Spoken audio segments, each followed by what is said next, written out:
नमस्कार, जय जोहार दोस्तों। मैं हूं निधि भारद्वाज, मेरे साथ है अक्षय दुबे साथी। सतनामी समाज के आंदोलन को लेकर लगातार हमारी टीम खबरें आप तक पहुंचा रही है और आप सभी जानते हैं कि किस तरीके से बलौदा बाजार हिंसा के खिलाफ इस वक्त सतनामी समाज की जो न्याय यात्रा है वो पूरे प्रदेश भर में जारी है। 16 अगस्त से इस न्याय यात्रा को शुरू किया गया था बलौदा बाजार की गिरौदपुरी से और कहा जा रहा है कि 15 दिनों तक लगातार हर जिले में सतनामी समाज के लोग जाएंगे, अलग अलग समुदाय के लोगों से समर्थन मांगेंगे ताकि उनके समाज को न्याय मिल सके। 31 तारीख यानी कि 31 अगस्त को रायपुर में इस पूरे यात्रा का समापन होगा, जहां पर बड़ी संख्या में लोग जुटेंगे। भीम आर्मी से के भी लोग यहां पर रहेंगे, उत्तर प्रदेश, मध्य प्रदेश, महाराष्ट्र, ऐसे कई अलग अलग स्टेट से भी लोग इस यात्रा में शामिल होने के लिए पहुंचने वाले हैं। तो बड़े स्तर पर यह आंदोलन होगा और समाज का कहना है कि यह एक तरीके से अल्टीमेटम है। 31 अगस्त सरकार के लिए एक तरीके से अल्टीमेटम है कि सीबीआई जांच हो, जो मांग वो कर रहे हैं उस मांगों को सुना जाए।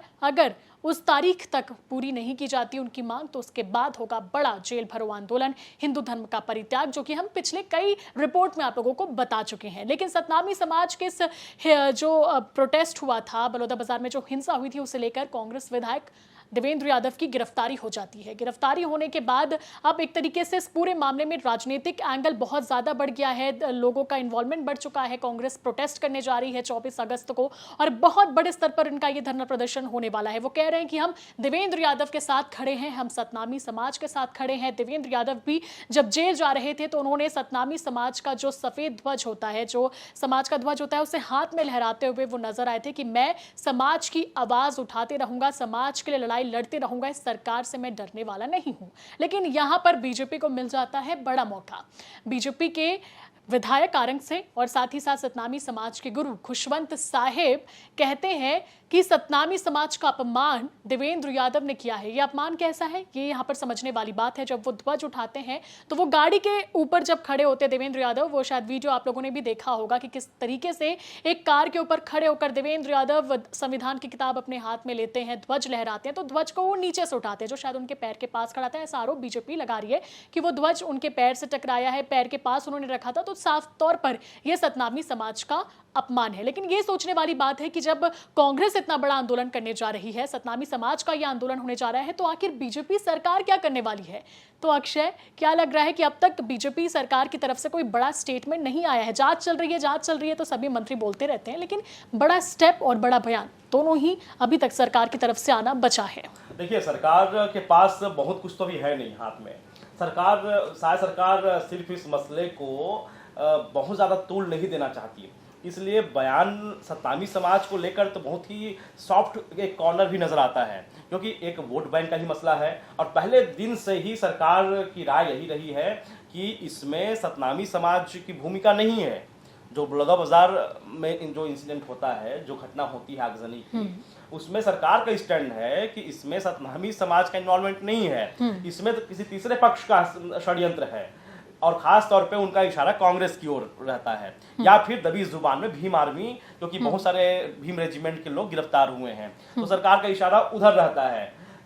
लेकिन जब हम अरुण साव के बयान पर नजर डालते हैं, तब हमको कुछ चीजें हम यहाँ से डिकोड कर सकते हैं। जब साव कहते हैं कि इन्होंने सतनामी समाज को बदनाम किया, तो ये एक बड़ा स्टेटमेंट है कि सतनामी समाज को ये अपमानित कर रहे हैं। और उनके पास अभी एक धर्म गुरु के रूप में एक विधायक भी हैं, और विधायक को सामने लाते हैं।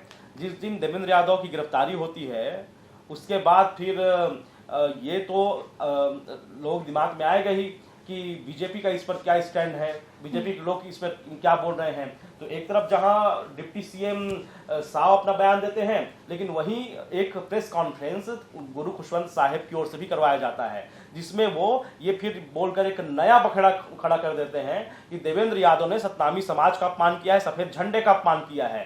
तो इससे तो समझ में आ रहा है कि बीजेपी के जो नेता हैं वो एक मैसेज कन्वे कर रहे हैं, एक मैसेज पहुंचाने का प्रयास कर रहे हैं कि जिससे जनता के भीतर मैसेज जाए कि कांग्रेस का ही सब कुछ किया धरा है, और कांग्रेस सतनामी समाज को लेकर चिंतित नहीं है, बल्कि वो राजनीतिक रोटियां सेकना चाह रही है। और अरुण साव भी यही बात करते हैं कि जो भी कार्रवाई हुई है वो सबूतों के साथ हुई है, सबूतों के आलोक में हुई है। और जो कांग्रेस पार्टी के नेता बोल रहे हैं देवेंद्र यादव के पक्ष में, वो सिर्फ और सिर्फ विशुद्ध राजनीति कर रहे हैं।